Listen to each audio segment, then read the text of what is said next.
Hello growers, my name is Svetlana. My background is agronomy and plant genetics, and I would love to share my knowledge with you that I accumulated over the years, and some tips and suggestions and what to do in the garden so your garden thrives and you are successful in growing your own food. Many people ask me, how do I grow garlic? So I decided to do the video today about garlic growing. In order for you to grow garlic successfully with a good sized bulb, luscious green tops, and good storage over the winter, consider to do a few steps. So the first step that I highly encourage you to do in early spring is a nitrogen booster, because your garlic needs nitrogen.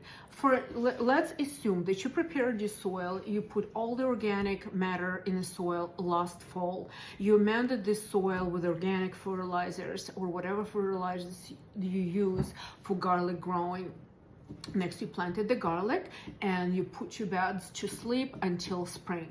So spring is out, last few days of April, and garlic sprouted. There are 3-4 leaves right now. And what I noticed, some of the leaves already have yellow striping. Usually that would be nitrogen deficiency or magnesium deficiency. Could also be sulfur deficiency.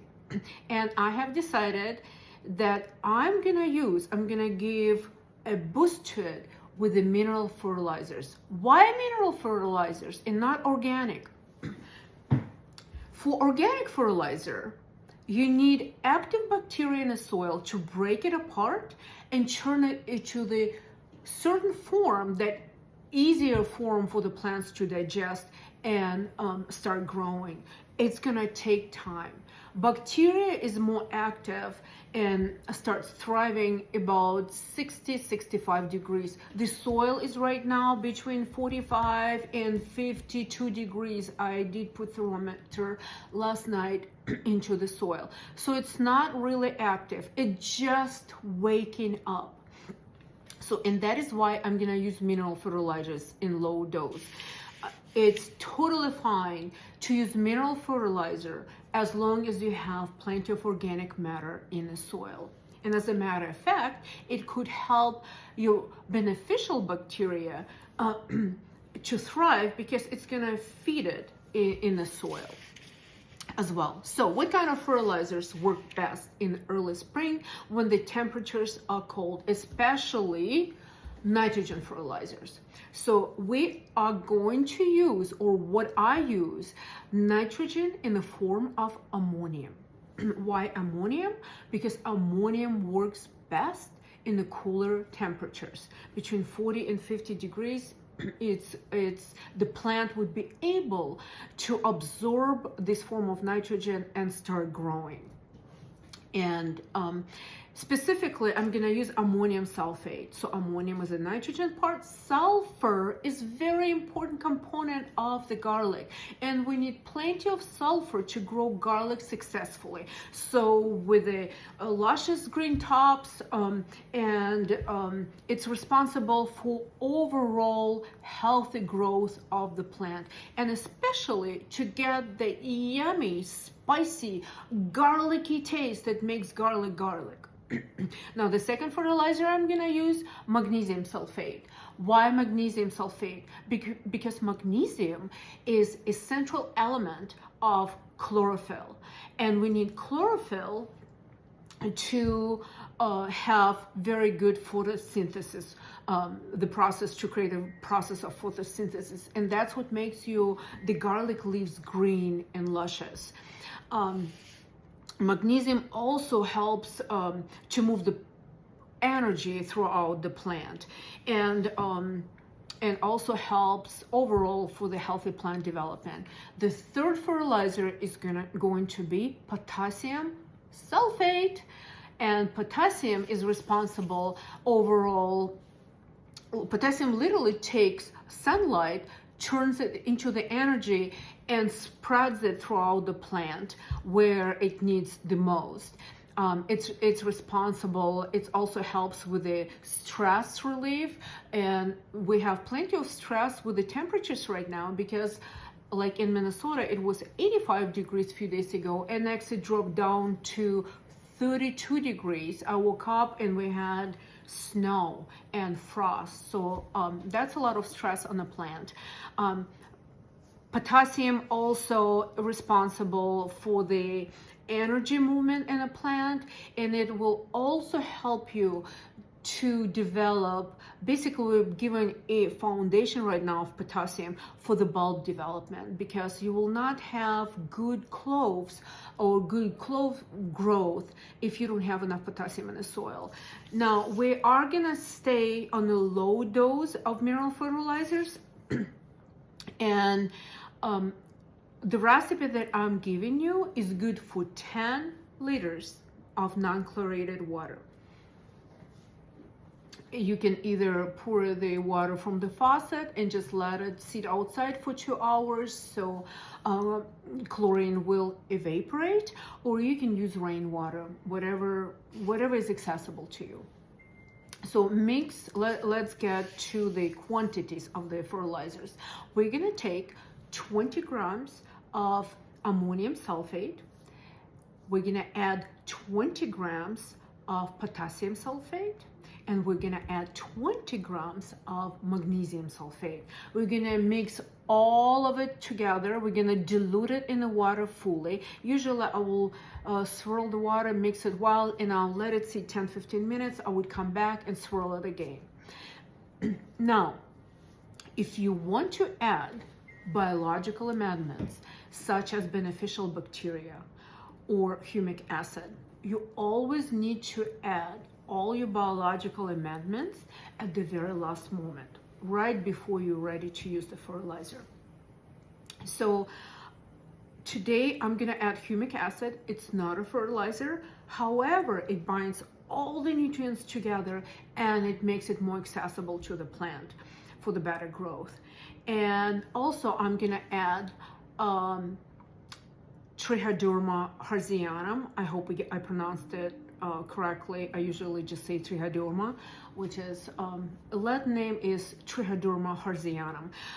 Now, what does it do in a soil specifically right now?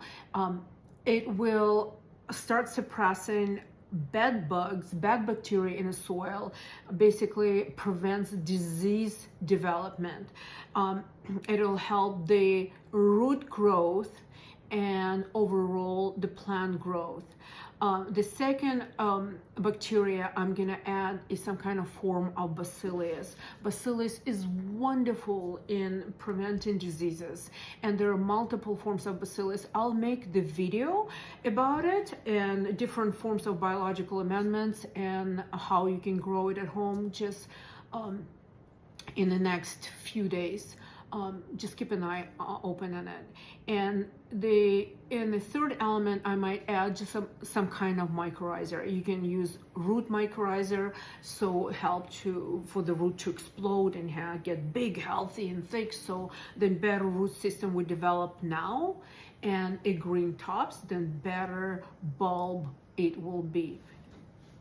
So anyway, you're gonna mix it all together and make sure, just to make sure that the soil where the garlic is growing is moist. You can either do it right after the rain, or you can water it prior before the application. Now, let's assume the soil is moist. How much you're gonna pour? In a liquid form, you're gonna take about a pint of it. You can just get the pint, like this jar, about ½ liter, and pour it under each plant, right next to the stem, right next to it, and under each plant. Now you will say, oh my God, it's so much work. Yes, it works great if you have a smaller surface area, if you grow just between the 100 and 300 plants. But let me just finish with this part. So you're gonna apply about half a liter or about 1 pint after each plant. And next, what I do next, I just water it and just help it to move whatever we just applied closer to the roots faster. Now, if you have a big area, I used to grow thousands, over 10,000 bulbs. Believe it or not, I planted it all by hand. It was crazy. I think it was 15,000. And you can dig a trench, or if you have some kind of material, make a trench 1.5 to 2 inches deep. Don't worry, you will not damage the roots, because remember, we planted the garlic about 3 inches down into the soil, plus the roots grow down. And you're gonna mix all the fertilizers together and apply in the trench, spread it evenly. Now, the 60 grams total of these 3 fertilizers would be good for the 9 linear feet. And you calculate how much you need to apply and mix together for whatever area you need to cover. Okay, and you just cover it and water it. That would be a first application for the garlic. And if you have any questions, don't hesitate to ask. If you have tips or some suggestions that you know that we should take a listen to, please share it with us, because that's how we learn. We learn from each other. It doesn't matter what kind of degrees you have. As a matter of fact, whatever we learn in the scientific world, it has to be applicable in real world. And we would go to the farmers and work with the farmers, and believe me or not, the farmers many times have much more knowledge and ideas because they know their soil well. Thank you for listening. I'm gonna go outside. I'm just gonna show you or add the video to this video and show you how I mix the fertilizer and water it. And I will make the video tomorrow how I create organic fertilizer and give you different suggestions on how you can make it with a manure or a green manure fertilizer with the plants, and what to do and how to apply it. And take a look at it. See if you would like to try it, and if it helps you, please let me know. Now, if you got anything out of this video, or if you learned something out of this video, please like it, please share, and click on notification. It will help me tremendously, because it took me forever to create this first video, and I kind of really enjoyed it, and I would love to share with you my knowledge.